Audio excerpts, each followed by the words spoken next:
ہوئی سب کی سنی ہوئی سمجھی ہوئی نہیں.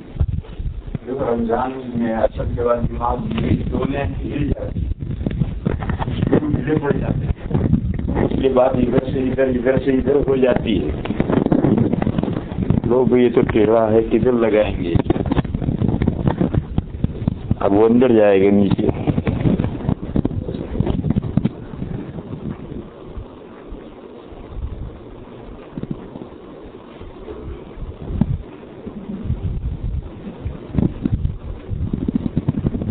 ایک حدیث ہے جو آپ حضرات نے اکثر سنی ہوگی اور کبھی اس پر ذہن میں سوال بھی پیدا ہوا ہوگا. پھر تھوڑی دیر میں وہ سوال ذہن سے نکل بھی گیا ہوگا اور جب سوال پیدا ہوا تو پھر اس حدیث کو پیش نظر رکھ کر اس کو اپنی لائف میں داخل کرنا, اس پر عمل کرنا, اس سے سبق لینا, لیسن لینا, ایسا کہاں ہوگا. لہذا اس حدیث شریف کو سمجھو, اس پر جو سوال ہے اس سوال کا جواب سمجھو, اور جب طبیعت کو اطمینان ہو جائے حدیث پر تو اس حدیث کو ہمیشہ آنکھوں کے سامنے رکھو اور اس کا سبق لو اور اس سبق سے کام لو.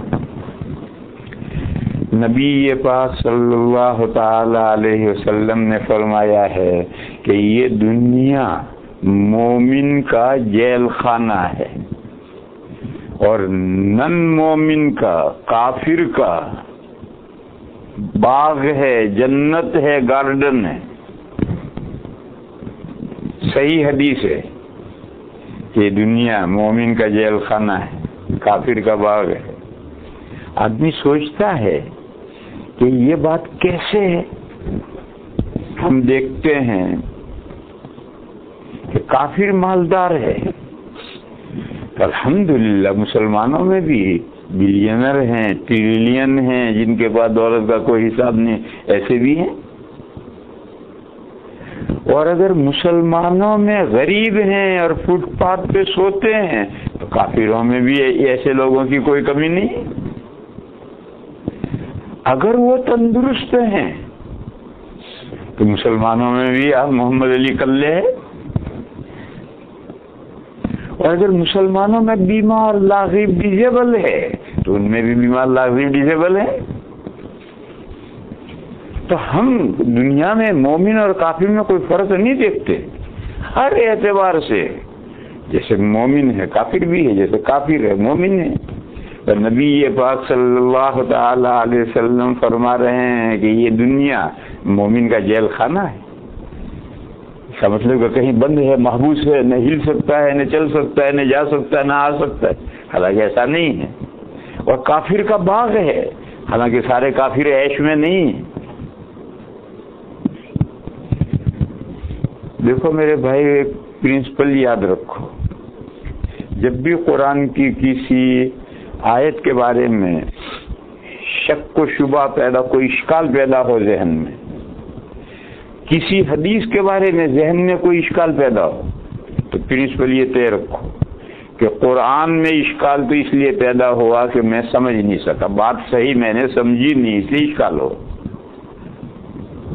اور حدیثوں میں دو وجہ ہوتی ہیں, بات صحیح سمجھتا نہیں اس لیے اشکال پیدا ہوتا ہے, اور کبھی وہ حدیث ہوتی ہی نہیں ہے, موضوع گھڑی ہوئی حدیث ہوتی ہے جو لوگوں نے چلا دی حدیث کے نام پر. تو اب اس میں کہاں سے یقین آئے گا اس بات کا. جیسے ایک گدھے نے حدیث بنائی کہ جب اللہ تعالی نے اپنے آپ کو پیدا کرنے کا ارادہ کیا, جو کیسا مضمون ہے. جب اللہ نے اپنے آپ کو پیدا کرنے کا ارادہ کیا تو پہلے گھوڑا پیدا کیا, پھر گھوڑے کو خوب بکھایا, پھر اس کا جو پسینہ نکلا وہ جمع کیا, اور اس سے اللہ نے اپنے آپ کو پیدا کیا. لا حول ولا قوت الا باللہ. یہ لوگوں نے گھڑ رکھی ہے. اب کوئی بھی مسلمان سنے گا تو ایک دم لاہور پڑے گا کہ کیا, تو یہ مضمون کیوں نہیں سمجھ میں آتا؟ اس لیے کہ حدیث ہی نہیں, یہ تو گھڑی ہوئی. اور اگر حدیث ہے اور پھر مضمون سمجھ میں نہیں آتا تو پھر وہاں ہمارے سمجھنے کا قصور ہے. جیسے قرآن کی کسی آیت میں اشکال ہو یا کسی حدیث پر اشکال ہو تو ہمیشہ ذہن میں یہ بات مان لو کہ قرآن میں کوئی انگلی رکھنے کی جگہ نہیں، حدیث میں کوئی انگلی رکھنے کی جگہ نہیں۔ اگر آپ کو اشکال ہو تو سمجھ لو کہ آپ نے بات سمجھی، صحیح سمجھی نہیں۔ کوئی سمجھنے والا بڑا عالم ملے، اس سے سمجھو، وہاں تک ذہن میں اشکال کو مت پالو۔ اشکال ذہن میں پالو گے تو وہ انڈے بچے دے گا۔ جب اشکال ذہن میں ہوتا ہے تو انڈے بچے دیتا ہے، ایک سے دوسرا اشکال پیدا ہوگا، دوسرے تیسرا اشکال پیدا ہوگا، کبھی دماغ میں اشکال نہیں پالنے کا۔ ہاں کوئی بڑا عالم ملے تو اس سے پوچھنے کا کہ اس آیت کا کیا مطلب ہے، اس حدیث کا کیا مطلب ہے۔ تو ایسا ہی اس حدیث کے بارے میں کچھ لوگ سوال کرتے ہیں کہ ہمیں تو مسلمان میں اور کافر میں، مسلم اور نن مسلم میں اس دنیا میں کوئی فرق نظر نہیں آ رہا، اچھائی میں بھی فرق نظر نہیں آ رہا، برائی میں بھی فرق نظر نہیں آ رہا، اور حدیث شریف یہ کہہ رہی۔ تو میرے بھائی اس لیے میں نے کہا اسے سمجھو، جیل خانے کی دو خصوصیتیں اور گارڈن کی بھی دو خصوصیتیں۔ جیل خانے کی ایک خصوصیت تو یہ ہے کہ قید خانے میں قیدی کی مرضی نہیں چلے گی، جو جیلر کا آرڈر ہے، حکم ہے، اسی کے مطابق زندگی گزارنی۔ یہ جیل خانے کی خصوصیت ہے۔ ایک سانس بھی قیدی اپنی مرضی سے نہیں لے سکتا، جو جیل کا قانون ہے، جیلر کا آرڈر ہے، اسی کے مطابق زندگی گزارنی۔ یہ موٹی سی بات ہے، ہر آدمی سے سمجھتا ہے، جانتا ہے۔ دوسری خصوصیت یہ ہے کہ جیل میں کوئی کتنا بھی رہے، اس کا جیل خانے میں جی نہیں لگتا، کبھی جی نہیں لگتا، بلکہ جو جتنا زیادہ جیل خانے میں رہے گا اتنا زیادہ جیل خانے سے طبیعت اکھڑی ہوئی رہے گی۔ ایک جیل بھر گئی تھی، کورٹ کا حکم آیا جیلر کو کہ جیل خالی کرو کوئی بہانہ بنا کر۔ یہاں ہوتا ہے کہ جیلیں بھر جاتی ہیں، پھر خالی بھی کراتے ہیں، بہانے بنا کر خالی کرتے ہیں۔ تو جیلر نے چھوٹے موٹے بہت سے گفٹ منگوائے اور سب قیدیوں کو کہا لائن لگا کر کھڑے ہو جاؤ۔ ایک کو بلایا، کب سے ہے تو؟ میں 6 مہینے سے۔ اچھا 6 مہینے سے جیل میں؟ لے پین ہدیہ دیا جا کر۔ تو خوش چلا گیا۔ اگلے کو بولا تو کتنے سے؟ تب میں 10 مہینے سے۔ اچھا تم 10 مہینے سے؟ لو ٹائم پیس لو، چلو یہاں سے بھاگو۔ کوئی خوش بھاگ گیا۔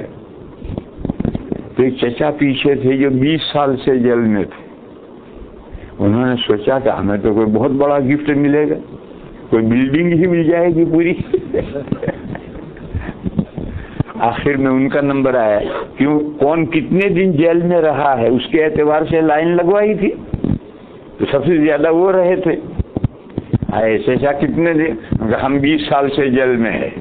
اچھا 20 سال سے؟ ہاں۔ کہنے لگے تم ہماری پرانی یادگار ہو، یہیں رہو۔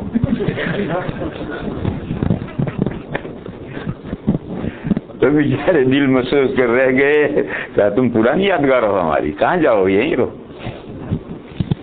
تو اب اتنا 20 سال سے ہے، اگر کسی آدمی 20 سال اگر کسی جگہ پر رہ جائے تو گرین کارڈ مل جاتا ہے، بغیر مانگے گرین کارڈ مل جاتا ہے۔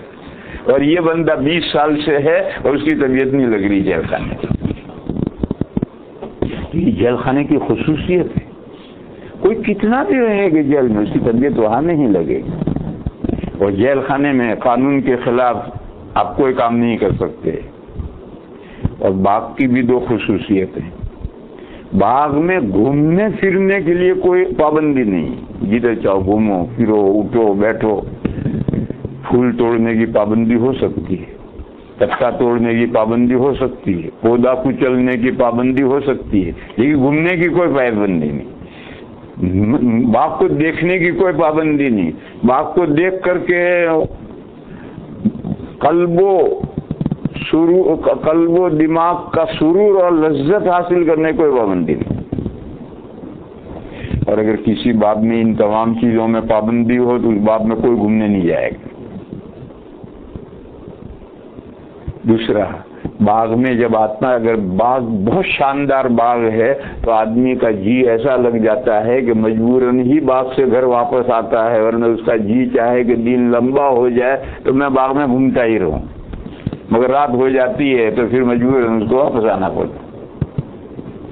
باغ کی دو خصوصیت، وہاں گھومنے پھرنے کی کوئی پابندی نہیں، اور وہاں دل لگتا ہے، جس باغ میں دل لگتا ہے وہیں لوگ جائیں گے، جہاں دل نہیں لگتا وہاں کوئی جائے گا بھی نہیں۔ میرے بھائیو، اب سمجھو، نبی پاک صلی اللہ علیہ وسلم نے جو فرمایا کہ یہ دنیا مومن کا جیل خانہ ہے، لہذا مومن کو اس دنیا میں قانون کے ماتحت زندگی گزارنی ہے، اس کو ایک سانس بھی قانون سے ہٹ کر گزارنے کی اجازت نہیں۔ وہ قانون کون سا ہے؟ جس قانون کو اس نے ایمان لایا ہے، جس قانون پر اس نے ایکسپٹ کیا ہے، دین اسلام۔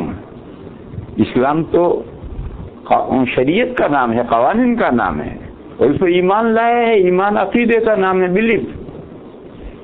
تو یہ جو شریعت کو تو ایمان لایا ہے یا اعتقاد رکھتا ہے، اس شریعت کے اکارڈنگ زندگی گزارنی ہے، ایک ایچ ادھر باہر جانے کی اجازت نہیں، اسی شریعت پر رہو۔ جیسے جیل خانے میں قیدی جیل خانے کے قاعدوں سے باہر نہیں جاتا، جا نہیں سکتا، لہذا آج کل تو جیل میں بھی قیدی دنگا کرتے ہیں، فساد کرتے ہیں، جیل کے قانون کے خلاف کرتے ہیں۔ تو انسانوں میں بھی بے شمار انسان ہیں وہ اللہ کا قانون نہیں مانتے، چھوڑو انہیں جو نہیں مانتے، لیکن جن قیدیوں نے قانون کی مان لیا وہ قانون جیل کے قانون کے مطابق زندگی گزارتے ہیں۔ تو جن بندوں نے اللہ پر ایمان لائے اور اللہ کا قانون مان لیا تو وہ اللہ کے قانون کے مطابق زندگی گزاریں گے، اس سے ادھر ادھر نہیں ہٹیں گے۔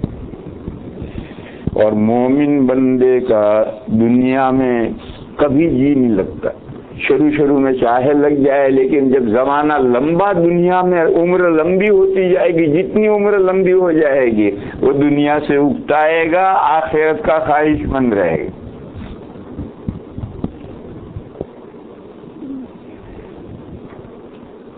نبی پاک صلی اللہ تعالی علیہ وسلم کی زبان مبارک سے جو آخری کلمہ نکلا ہے وہ کیا نکلا ہے؟ حضرت عائشہ فرماتی ہیں کہ حضور میرے سینے سے ٹیک لگا کر سر لگا کر کے بیٹھے تھے، حضور کو پیشاب کی حاجت ہوئی تو تھال لایا گیا، اس میں حضور نے پیشاب فرمایا، وہیں بیٹھے بیٹھے۔ پھر اس کے بعد میں حضرت عائشہ کے بھائی عبد الرحمن ابن ابو بکر جنگل سے درخت کی لکڑی مسواک توڑ کر لائے تھے، ابھی اسے چبا کر مسواک نہیں بنائی، باقی وہ مسواک ہی بنا کر اتنی سے توڑ کر لائے تھے، وہ لے کر کمرے میں داخل ہوئے تو حضور نے ان کی اس مسواک کی طرف دیکھا تو حضرت عائشہ نے پوچھا یا رسول اللہ آپ کو مسواک کرنی؟ تو حضور نے فرمایا ہاں۔ تو حضرت عائشہ نے اپنے بھائی سے کہا مجھے مسواک دے دے، اور لے کر انہوں نے اپنے منہ میں چبایا خوب باریک ریشے کر دیے، پھر وہ دھوئے بغیر حضور کو دیا تو حضور نے لے کر اپنے منہ میں اسے مسواک کی، مسواک کر کے حضور نے وہ مسواک دے دی تو دھوئے بغیر حضرت عائشہ نے وہ مسواک لے کر خود مسواک کی۔ تو فرماتی ہیں کہ میرا تھوک حضور کے تھوک کے ساتھ، حضور کا تھوک میرے تھوک کے ساتھ آخر میں جمع ہوا ہے۔ جب مسواک کر کے حضور فارغ ہوئے تو حضور نے یوں دیکھا اور فرمایا اللہم الرفیق الاعلی، ختم۔ یہ آخری جملہ نکلا ہے کہ اے اللہ مجھے دنیا میں نہیں رہنا، مجھے دنیا میں نہیں رہنا، آپ کے یہاں جو مقرر فرشتے ہیں ان بندوں میں مجھے شامل کر لیجیے۔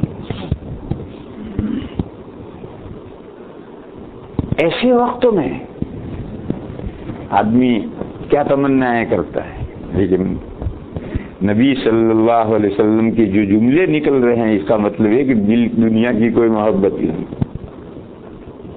صحابہ جب جنگ میں اترتے تھے تو رجز پڑھتے تھے غدن نلقی الاحبہ، محمد و حزبہ، کل آج شہید ہوں گے اور شہید ہوتے ہی کل حضور سے اور حضور کے ساتھیوں سے ہماری ملاقات ہوگی۔ تو نیک صالحین کا یہی حال ہے۔ اور کافر ہمیشہ دنیا میں رہنا چاہتا ہے۔ یود احدہم لو یعمر الف سنہ، کافروں میں سے ہر کافر یہ چاہتا ہے کہ کاش اسے 1000 سال کی 1000 ایئر کی لائف مل جاتی۔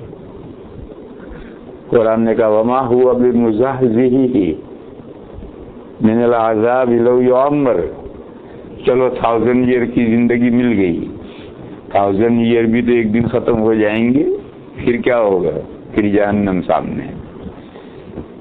کہ یہ جو زندگی ہے اس کے آخر میں جہنم سامنے ہے، تو اگر 1000 سال بھی تو جیا تو کیا فائدہ ہوا؟ دیکھو کوئی کہے کہ 1000 سال تو بہت ہیں، 1000 سال بہت ہیں، فیوچر میں بہت ہیں، پاسٹ ٹائم میں کچھ بھی نہیں۔ 1000 سال بہت ہیں، فیوچر میں بہت ہیں، 1000 سال، اور پاسٹ ٹائم میں کچھ بھی نہیں۔ ٹائم کی مثال ہے 1 انچ کا ربڑ، 2 کنارے پکڑ کر کھینچو تو 1 فٹ ہو گیا، چھوڑ دو تو وہی 1 انچ ہو گیا۔ تو ٹائم کا بھی یہی حال ہے، وہ ربڑ ہے، اس کو کھینچ دیا جاتا ہے۔ قرآن کریم میں 21ویں پارے میں آیت ہے وَإِنَّ يَوْمًا عِندَ رَبِّكَ كَأَلْفِ سَنَةٍ مِّمَّا تَعُدُّونَ، اللہ کے یہاں کا ایک دن تمہارے یہاں کے 1000 دن ایکول ہے۔ ان یومن عند ربک، تمہارے رب کے پاس میں ایک دن کالف سنۃ مما تعدون، 1000 سال، 1000 دن نہیں، 1000 مہینے نہیں، 1000 سال، 1000 ایئر، 1000 سال کے برابر ایک دن ہے۔ کیسے؟ وہ ربڑ ہے 1 انچ کا، اسے دنیا میں یوں کھینچ لیا گیا تو 1000 ایئر ہو گئے، مگر وہ اللہ کے یہاں وہ 1 انچ کا ربڑ ہے، دنیا میں ایسا کھینچ دیا گیا۔ اب سنو، ہم جوں آگے بڑھتے ہیں فیوچر کی طرف، پاسٹ ٹائم کا ربڑ جمع ہوتا جاتا ہے، سکڑتا جاتا ہے، اور آگے کا کھینچا رہتا ہے، آگے کا کھینچا رہتا ہے، اور پاسٹ ٹائم کا سکڑتا رہتا ہے۔ دیکھو جو 15 سال کے ہو گئے ہیں، جوانی کی عمر میں قدم رکھا ہے، ان سے پوچھو تمہارا بچپن کتنے دن میں گزر گیا، تو کہیں گے کہ پتہ نہیں کتنے دن میں، کل گلی ڈنڈے کھیلتے تھے، آج ابا کہتے ہیں مدرسے میں جا کے پڑھو، ذمہ داری آن پڑی۔ جوانی میں جو داخل ہوئے ہیں ان سے پوچھو، اور ادھیڑ عمر میں جو داخل ہوئے ان سے پوچھو تمہارا بچپن جوانی کتنے دن میں گزر گئے، تو کہیں گے کہ ایک سہانا خواب تھا جو بیت گیا ہے۔ بڑے میاں سے پوچھو چچا تمہاری بچپن، جوانی، ادھیڑ عمر، پہلا بڑھاپے کا نمبر 1 کتنے دن میں گزر گیا، تو چچا کہیں گے کہ بیٹا پتہ نہیں کتنے دن میں گزر گیا، جیسے آندھی آئی گزر گئی، ایسے ہی یہ سب دور آئے اور گزر گئے۔ آپ لوگ تو جوان 40 سال تک کہتے ہیں، ہم لوگ 40 سال تک جوان نہیں کہتے، 15 سال تک بچہ ہے۔ کوئی بچہ 15 سال سے پہلے بھی بالغ ہو سکتا ہے، لیکن عام طور پر 15 سال تک بچہ ہے۔ پھر دوسرے 15 سال یہ جوان ہے، یہ جوانی نوجوان ہے، نوجوان، یہ 15 سال 30 سال تک نوجوان ہے، پھر اگلے 30 سال صرف جوان ہے، نو نہیں رہا ہے، 45 سال ہے۔ 45 سال کے بعد جو اگلا 15 سال آئے اس میں آدمی ہو گیا ادھیڑ، اور 60 ہو کر آگے بڑھا تو کہتے ہیں سٹھیا گیا، پرانا ماحول ہے سٹھیا جانا، اب وہ بوڑھا ہو گیا، تو 15 بچہ، 15 نوجوان، 15 جوان، 15 ادھیڑ، اور اس کے بعد سٹھیا گیا۔ اسی لیے 60 سال کے بعد ریٹائر کر دیتی گورنمنٹ نوکری سے کہ سٹھیا گیا،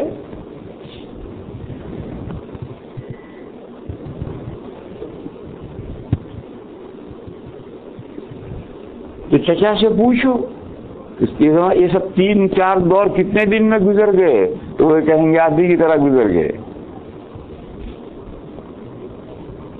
اور یہ کیوں؟ جو پاس ٹائم جو گزر گیا وہ ربڑ سے اکڑ جاتا ہے، چند دن معلوم ہوتے، اور ابھی آگے جو ہے وہ ربڑ کھینچا ہوا ہے، تو یہ معلوم ہے کہ 20 سال زندہ رہے گا، 30 سال زندہ رہے گا، 40 سال زندہ رہے گا، تو 30-40 دکھتے ہیں، اور جب گزر گئے تو ربڑ سے مر جاتا ہے۔ تو یہ وقت کی یہ شان ہے، اللہ کے یہاں جو ایک دن ہے یہاں وہ 1000 ایئر ہو جاتا ہے، اور 1000 ایئر فیوچر کی میں 1000 ایئر ہوتا ہے، پاس ٹائم تو ایسے ہی سمٹتا چلا جاتا ہے اور پتہ نہیں چلتا ہے۔ بس قرآن نے کہا کہ اگر تم 1000 سال مان لو تمہیں 1000 سال کی لائف دے دی تو کیا ہوگا؟ 1000 سال تو منٹوں میں گزر جانے والے ہیں، اور جب گزر جائیں گے تو وہ ایک ہی ربڑ ہو کے جائیں گے، اور پھر اس کے بعد جہنم ہے، تو فائدہ کیا ہوا 1000 سال جینے سے؟ 10 دن جیے مگر مرنے کے بعد جنت ملے تو اس زندگی سے فائدہ ہے۔ ایک حدیث میں حضور نے فرمایا کہ اس بندے سے اللہ تعالیٰ کو بڑی خوشی ہوتی ہے کہ جو ایمان لایا اور نہ نماز پڑھی، نہ روزہ رکھا، نہ زکات دی، کچھ بھی نہیں دیا، سیدھا جنت میں پہنچ گئے۔ کیسے؟ ایمان لایا اور ابھی کوئی نماز کا وقت بھی نہیں آیا اور اللہ نے موت دے دی، سچا ایمان تھا، موت آ گئی، سیدھا جنت میں، کوئی عمل تو کرنے کا موقع ہی نہیں آیا۔ تو معلوم ہوا کہ وہ لائف جس لائف کے بعد جنت ملے وہ لائف اچھی، چاہے وہ شارٹ ہو چاہے لانگ ہو، اور وہ لائف جس کے بعد جہنم آئے وہ چاہے کتنی ویری لانگ ہو، بیکار ہے وہ لائف، کیونکہ جتنا زیادہ جیے گا اتنے زیادہ گناہ کرے گا اور اتنا زیادہ جہنم میں پہنچ کر کے ڈنڈے کھائے گا۔ بہرحال مومن، نیک مومن کی طبیعت اس دنیا میں لگتی نہیں، وہ ہما وقت بےتاب ہے، تیار بیٹھا ہے کب بلاوا ہے اللہ کے یہاں سے اور وہاں پہنچ جائے، اور کافر یہاں سے ٹلنا نہیں چاہتا ہے۔ حدیث میں ہے کہ جب سکرات میں فرشتے آتے ہیں اور فرشتے آ کر کے اس کو خوشخبری سناتے ہیں جنت کی، مومن نیک مومن کی روح ہے، اسے جنت کی خوشخبری سناتے ہیں تو روح جسم میں سے نکلنے کے لیے بےتاب ہو جاتی ہے، اور کافر کو جب فرشتے آ کر کے مکے دکھاتے ہیں، نکل تیری خبر لیں ہم، جہنم کی وہ ڈراوا سناتے ہیں تو روح جسم کے روئے میں گھس جاتی ہے، کونوں میں گھس جاتی ہے، اور فرشتے اس کو ایسا پکڑ کر کھینچ کر نکالتے ہیں جیسے کانٹے دار جھاڑی دار ٹہنی پر تھوہر پر روئی لپیٹ دو، اور روئی لپیٹ کر اب نکالو، روئی چندی چندی ہو کر نکلے گا، ایسی چندی چندی ہو کر یہ روح نکلتی ہے، وہ نکلنا نہیں چاہتی کہ وہ جانتی ہے آگے کیا منظر ہے۔ مومن کی روح بےتاب کیوں ہو جاتی ہے؟ وہ جانتی ہے آگے کیا منظر ہے۔ بہرحال حدیث کو سمجھو، حضور نے فرمایا کہ یہ دنیا مومن کے لیے جیل خانہ ہے، اس وہ ایمان لایا ہے، اس نے اللہ کے دین اور شریعت کا اس نے التزام کیا ہے، لہذا اس شریعت کے مطابق اسے زندگی گزارنی ہے، اپنی منمانی نہیں کرنی ہے، اور اس دنیا سے دل نہیں لگانا ہے۔ اور دنیا سے دل کس کا نہیں لگے گا؟ جس نے اعمال صالحہ کیے ہیں، جس کو معلوم ہے کہ اگلی منزل پر میرے لیے پلاؤ تیار ہے، تو اگلی منزل پر جائے گا، اور اگر سوچے گا اگلی منزل پر میرے لیے ہتھ کڑیاں تیار ہیں تو وہ یہیں سے ٹلنا نہیں چاہے گا کہ وہاں پہنچوں گا اور ہاتھ میں ہتھ کڑیاں پہنائی جائیں گی۔ اور کافر نے کوئی پابندی قبول نہیں کی، اور جب پابندی قبول نہیں کی تو کسی کوئی قانون ہی نہیں ہے۔ قرآن میں ہے وَلَا يَغُرَّنَّكَ تَقَلُّبُ الَّذِينَ كَفَرُوا فِي الْبِلَادِ، یہ الَّذِينَ كَفَرُوا، کبھی یہ ملک کبھی وہ ملک، یہ دولت، وہ عیش، وہ مزہ، وہ تفریح۔ قرآن مسلمانوں سے کہا کہ تم رال مت ٹپکاؤ اس پر، وَلَا يَغُرَّنَّكَ تَقَلُّبُ الَّذِينَ كَفَرُوا فِي الْبِلَادِ مَتَاعٌ قَلِيلٌ، یہ چند دن کا ان کو مذہب دیا گیا ہے کہ جہنم میں پہنچنا ہو، اس نے کوئی پابندی قبول نہیں کی۔ یہاں میرے بھائی ایک مسئلہ سمجھو، ایک مثال دو، جواب دو اسے۔ ایک آدمی ہے 15 سال میں بالغ ہو گیا، بالغ ہونے کے بعد میں اس نے کوئی نماز نہیں پڑھی۔ 30 سال کی عمر میں اللہ نے اس کو نیک بنایا۔ نیک خود بخود نہیں بن جاتا، نیکوں کی صحبت میں آنا پڑتا ہے تب آدمی نیک بنتا ہے۔ تبلیغ جماعت میں چلا گیا، 40 دن گزار کر آیا، مسجدوں کے ماحول میں رہا، دین کی باتیں سنی، طبیعت پر اثر ہوا، نیک بنا۔ یا کوئی مقامی نیک عالم تھا، بزرگ تھا، نیک آدمی تھا، اس کے پاس اٹھنا بیٹھنا شروع کیا اور اس کے اثرات ہوئے اور اس میں نیک بن گیا، اور اب نمازیں پابندی سے پڑھنے لگا۔ کہ 15 سال کی جو نمازیں پڑھی گئی ہیں ان کی قضا کرنی، اسی کو قضا عمری کہتے ہیں۔ یہ سلفی یعنی غیر مقلدین کہتے ہیں جو نمازیں جان بوجھ کر چھوڑی ہیں ان کی کوئی قضا نہیں۔ بھول سے چھوٹ گئی تو قضا ہے، سوتے رہ گئے تو قضا ہے، لیکن متعمدن جان بوجھ کر چھوڑی تو اس کی کوئی قضا نہیں، بس توبہ کرو۔ یہ سلفی ظاہری کہتے ہیں، یہ ان کی رائے صحیح نہیں ہے، غلط ہے ان کی رائے۔ اور وہ جس حدیث سے کہتے ہیں وہ حدیث سمجھنی پڑے گی، وہ کسی اور موقع پر سمجھاؤں گا، ابھی ادھر سمجھانے جاؤں گا تو ساری بات ادھر ڈل جائے گی۔ لہذا ابھی تو وہ مسئلہ جو 4 ائمہ کے یہاں مسئلہ ہے وہ مسئلہ میں بتا رہا ہوں۔ یہ جو 15 سال کی نمازیں نہیں پڑھی ہیں، جب ہوش آئے تو اب وقتی نمازیں بھی پڑھنی ہیں اور قضا عمری بھی پڑھنی ہے، 15 سال کی نمازیں پڑھنی۔ ایک دوسرا بندہ ہے نن مسلم ہے، ہندو ہے، عیسائی ہے، جوئش ہے، بدھسٹ ہے، 30 سال کی عمر میں اس نے کلمہ پڑھا۔ اس سے پہلے وہ اپنے مذہب پر تھا، اب اللہ تعالیٰ نے اس کے لیے اسباب بنایا اور اس کلمہ پڑھا۔ اب مسلمان ہوتے ہی اسے نمازیں اسٹارٹ کرنی، اور یہ جو بالغ ہونے کے بعد 15 سال گزر گئے ہیں ان کی کوئی قضا نہیں۔ یہ مسئلہ اتفاقی ہے، سو فرق بتلا ہوا ہے۔ اس کو 15 سال کی نماز قضا کرنی اور اس بندے کو نہیں قضا کرنی، اسلام لانے کے بعد نماز شروع کرنی۔ کیوں؟ فرق یہ ہے کہ وہ مسلمان ہے، اس نے قانون کی پابندی قبول کر رکھی ہے، اور یہ مسلمانی ہوا ہے 30 سال میں۔ 30 سال سے پہلے اس پر کوئی قانونی پابندی تھی نہیں۔ تو مجھے تو اتنا ہی سمجھانا ہے کہ نن مسلم کے لیے کوئی قانون دنیا میں ہے ہی نہیں، اس نے کوئی پابندی قبول نہیں کی۔ قانون تو جو اللہ کا ہے وہ سب کے لیے ہے، مگر جو اسے ایکسیپٹ کرے اسی پر تو پابندی عائد ہوگی، اور جو اسے ایکسیپٹ ہی نہ کرے اس پر کیا قانونی پابندی عائد ہوگی؟ تو جب کافر نے قانونی پابندی عائد قبول نہیں کی تو وہ جو چاہے کھائے، خنزیر کھائے کون منع کر رہا ہے، سور کتا کھائے کون منع کر رہا ہے، چائنا والے کتے کھاتے ہیں، آپ کے ملک والے سور کھاتے ہیں، کون منع کرے گا؟ انہوں نے کوئی قانونی پابندی قبول ہی نہیں کی۔ شراب پیے کون منع کرے گا؟ پیتے ہیں، ساری دنیا شراب پیتی ہے، کون منع کرے گا؟ غرض جو گناہ کرنا، جو کام کر ان کے لیے گناہ ہی نہیں۔ گناہ تو کب بنتا ہے؟ میں نے ایک قانون کا پابندی کی، اس کے اکارڈنگ وہ نیکی، اس کے اگینسٹ یہ گناہ، اس نے تو کوئی قانونی پابندی قبول ہی نہیں کی۔ یہ ہے اس کے لیے باغ ہے، باغ میں گیا ہے، گھومنے پھرنے کی کوئی پابندی نہیں ہے، جو جہاں چاہے جائے، جہاں چاہے آئے، جہاں جو چاہے کھائے، جو چاہے پیے، کوئی پابندی نہیں ہے۔ اور دنیا میں اس کا دل ایسا اٹکا ہوا ہے کہ 1000 سال عمر مل جائے ہر ایک کی خواہش ہے۔ اور مومن قدم قدم پر اللہ کے قانون کو پیش نظر رکھ کر قدم اٹھائے گا۔ جو پابندی اس نے قبول کی ہے، جس دین پر ایمان لایا ہے، اس دین سے ہٹ کر ایک قدم بھی وہ نہیں رکھے گا، نہیں رکھنا چاہیے اسے۔ بعض لوگ آدھے پونے کا سودا کرتے ہیں، بعض لوگ آدھے پونے کا سودا کرتے ہیں۔ کیا کرتے ہیں؟ پابندی سے 5 نمازیں پڑھنے آتے ہیں، لیکن بغیر ٹوپی کے آتے ہیں، بغیر داڑھی کے آتے ہیں۔ ابھی تو اللہ کا نیک بندہ ہے، 5 وقت نماز پڑھنے آ رہا ہے، تو اب یہ بغیر ٹوپی کے کیوں آتا ہے؟ یہ تو فیشن ہے، یہ تو فیشن ہے دنیا کا.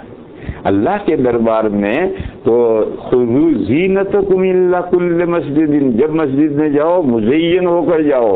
اور اسلامی کلچر میں شاندار لباس کیا ہے سبھی جانتے ہیں. جب اللہ کے دربار میں آئے، ہمارے پاس لوگ آتے ہیں ان کے ٹوپی نہیں ہے، کھلے سر ہیں، تو جب وہ ہمارے پاس اندر جیب میں سے دستی رومال لے کر کے سر پہ رکھ کر کے یہاں گانٹھ لگائیں گے، یہاں گانٹھ لگائیں گے، یہاں گانٹھ لگائیں گے، یہاں گانٹھ لگائیں گے، تو پہن کر آئیں گے. تو سمجھتے ہیں کہ حضرت کے پاس کھلے سر نہیں جائے گا. تو یہ حضرت 4 پیسے کا حضرت ہے، اس کے پاس کھلے سر نہیں جانا ہے، تو اللہ کی بارگاہ میں بغیر کھلے سر آ گئے. تو یہ آدھے پونے کا سودا ہے کہ نماز پابندی سے پڑھ رہا ہے اور بیڑی بھی پی رہا. ارے بھائی تو نماز پابندی سے پڑھ رہا، بیڑی کیوں پی رہا؟ آدھے پونے کا سودا نہیں. مومن کے لیے جیل خانہ ہے، جیل خانے میں آدھے پونے کا سودا نہیں ہوتا ہے. 100% مسئلہ ہے کہ جیل کے سارے قانون مانو. وہ کہیں ایسے کپڑے پہنو ایسے ہی پہنو، جیل کے کپڑوں کے علاوہ کپڑے نہیں پہن سکتے. وہ کہتے ہیں یہ کھاؤ وہی کھانا ہے. وہ کہتے ہیں اتنے بجے سو اتنے بجے ہی سونا ہے. وہ کہ اتنے بجے ہی کرنا ہے. مومن کے لیے جیل خانہ ہے میرے بھائیو، اس کو پیش نظر رکھو اور یہ سمجھ کر زندگی گزارو کہ ہم مومن ہیں. یہ دنیا ہمارے لیے پریزن ہے. اس دنیا میں ہم نے جس قانون کو مان لیا ہے اس قانون کو ہمیشہ پیش نظر رکھ کر کے ہمیں زندگی گزارنی ہے. ہمارا جو جی چاہے وہ زندگی نہیں گزارنی. اور ایسی زندگی جب گزارے گا تو مومن کا دنیا میں کبھی دل نہیں لگے گا. یہ تو کافر کا ہے کہ اس کے عیش کر رہا ہے، مزے کر رہا ہے، جو چاہتا کھا رہا ہے، پی رہا ہے، اس کے لیے گردن ہے، گھومے پھرے ساری دنیا میں گھومے، دنیا میں جی لگائے، اس کی مرضی. تو پہلا سبق تو میرے بھائیوں اس حدیث میں سے یہ لینا ہے کہ ہم اللہ کے فضل سے مومن ہیں. اللہ پر، اللہ کے رسول پر ہم ایمان لے آئے ہیں. بس ہمیں اس دنیا کو اپنے لیے پریزن سمجھنا چاہیے اور جس قانون کو ہم نے ایکسیپٹ کیا ہے اس قانون کے مطابق ہماری زندگی ہونی چاہیے، اس کے خلاف نہیں ہونی چاہیے. اب سنو، پریس میں جو چھپائی ہوتی ہے یہ پلیٹ ہوتی ہے، یوں جا کے چھپتی ہے، اس پر حروف الٹے ہوتے ہیں، پھر وہ یوں چھپتی ہے اور یوں اٹھ گئی تو یہاں حروف سیدھے آ گئے. اسی طریقے سے میرے بھائیوں یہ جو حدیث ہے یہ موت کے بعد آخرت میں جا کر چھپے گی تو وہاں الٹا ہو جائے گا. وہ الٹا نہیں، وہی سیدھا ہے. آخرت، مرنے کے بعد آخرت مومن کے لیے جیل خانہ نہیں ہے، وہ جنت ہے. لفظ جنت کے معنی گارڈن، باغ ہے. اور ہر مومن کو ایک جنت نہیں ملے گی، جنات جمع، بہت سارے باغات ملیں گے. اور کافر کو جو چیز ملے گی وہ ہے وجعلنا جہنم حصیرا، وہ جہنم ان کے لیے قید خانہ ہے. جب ان کے لیے وہاں باغ ہو گیا، ان کے لیے وہاں آگ ہو گئی. پھر جہنم میں ایک سب سے بڑے ذمہ دار فرشتے ہیں، مالک نام ہے ان کا، سورہ زخرف میں وہ نام آیا ہے مالک. یہ سپرنٹینڈنٹ ہیں جہنم کے تمام ذمہ داروں کے. پھر ان کے نیچے 19 ڈپارٹمنٹ ہیں، ہر ڈپارٹمنٹ کا ایک ذمہ دار ہے. پھر اس کے ماتحت ہر ڈپارٹمنٹ میں کتنے فرشتے ہیں جہنم کا نظم و انتظام کرنے والے کوئی نہیں جانتا اللہ کے علاوہ. قرآن میں ہے یا مالک لیقضی علینا ربک، سورہ زخرف میں ہے. تمام جہنمی ریکویسٹ کریں گے مالک سے کہ اللہ سے، اپنے پروردگار سے یہ کہو کہ وہ ہمیں نتھنگ کر دے. لیقضی علینا ربک، نہ رہے بانس نہ بجے بانسری، ہمارا وجود ہی نہ رہے، ایسا ہمیں نتھنگ کر دیں اللہ. ہمیں جنت نہیں چاہیے کہ جہنم سے ہمیں نکال دو، جنت دے، جنت نہیں چاہیے تو ہمیں نتھنگ. یقول الکافر یا لیتنی کنت ترابا، قیامت کے دن کافر کہے گا کاش میں مٹی ہو جاتی. جانور پیدا کیے جائیں گے، ان میں بھی انصاف ہوگا قیامت کے دن. ایک بکری سینگ والی تھی، اس نے سینگ مارا تھا دوسری بکری کو جس کے پاس سینگ نہیں تھا، اور وہ جواب میں نہیں مار سکی، تو قیامت کے دن دونوں بکریاں پیدا ہوں گی اور اس کے سینگ اس کو دیے جائیں گے اور یہ بے سینگ ہو جائے گی، اور اس سے کہا کہ مار لے سینگ۔ یہ سب مقاصہ ہوگا، ادلا بدلا ہوگا، پھر اللہ کا حکم ہوگا جانوروں کو وہ مٹی ہو جاؤ۔ اس وقت تو کافر تمنا کرے گا اور کہے گا کہ یا لیتنی کنت ترابا، کاش مجھے بھی اللہ مٹی کر دیتے۔ ایسے ہی یہ درخواست دیں گے کہ ہمیں نتھنگ کر دیا جائے، لیقض علینا ربک۔ تو 1000 سال کے بعد میں مالک کے یہاں سے جواب آئے گا، انکم ماکثون، تمہیں نتھنگ نہیں کیا جائے گا، تمہیں تا ابد اسی جہنم میں رہنا ہے۔ تو اب سوچو کہ نقشہ بدل گیا، تو جیل خانہ بن گیا، اس جیل خانے میں ذمہ دار فرشتے اسی کے مطابق زندگی گزارنے۔ یہ جو ایک ذمہ دار ہے مالک، اس پر تو کوئی سوال نہیں کرتا، کیونکہ دنیا میں بادشاہ ایک ہی ہوتا ہے، ملک کا بادشاہ ایک ہوتا ہے۔ لیکن جو قرآن میں آیا سورہ مدثر میں علیہا 19، جہنم میں 19 فرشتے مقرر ہیں بڑے فرشتے کے نیچے۔ تو لوگ کہتے ہیں 19 کیوں ہیں مول صاحب، 20 کیوں نہیں ہے، 18 کیوں نہیں ہے؟ تو میں کہتا ہوں کہ اگر 20 ہوتے تب بھی تو یہی پوچھتا، 18 ہوتے تب بھی تو یہی پوچھتا، تو ہمارا پیچھا چھوڑنے والا ہے ہی نہیں۔ اس لیے صحیح جواب کیا ہے؟ صحیح جواب میرے بھائیو یہ ہے کہ دس ورلڈ، دنیا کے بارے میں اگر آپ کوئی سوال کریں تو ہم قیاس چلا کر کے ایک چیز کو دوسری چیز پر قیاس کر کے جواب دے سکتے ہیں۔ کوئی کہتا ہے چاول کے بدل بیچے، کم و بیش، ہم کہیں گے حدیث میں جو گیہوں کے بارے میں یہ ہے، یا چاول کے بدلے میں کم و بیش بیچنا سود ہے، وہ اس حدیث پر قیاس کر کے ہم نے کہہ دیا، کیونکہ گیہوں جو بھی ہمارا دیکھا ہوا ہے، چاول اور چنا بھی ہمارا دیکھا ہوا ہے، ہم دونوں میں کو سمجھتے ہیں کہ ایک طرح کی دونوں چیزیں، جو حکم اس کا ہے وہ حکم اس کا۔ لیکن آخرت کے دوسری دنیا کے بارے میں جتنا قرآن و حدیث میں بتلایا گیا ہے میرے بھائیو، ہم اتنا ہی جانتے ہیں، اس سے آگے ہم کچھ نہیں بتا سکتے۔ قرآن میں آیا کہ جنت میں انگور ہوں گے، تو یہ کہتا ہے وہ سب اسٹرابری ہوگی نہیں ہوگی، اب ہم کیا بتائیں کہ اسٹرابری ہوگی یا نہیں ہوگی؟ جب قرآن و حدیث میں جن پھلوں کا ذکر نہیں آیا اس کے بارے میں ہم کیا بتائیں؟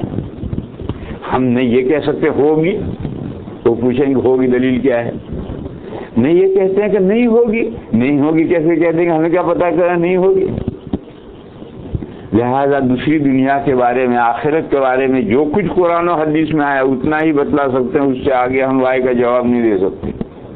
یہ قاعدہ کلی ہے ذہن میں یاد رکھنے کا۔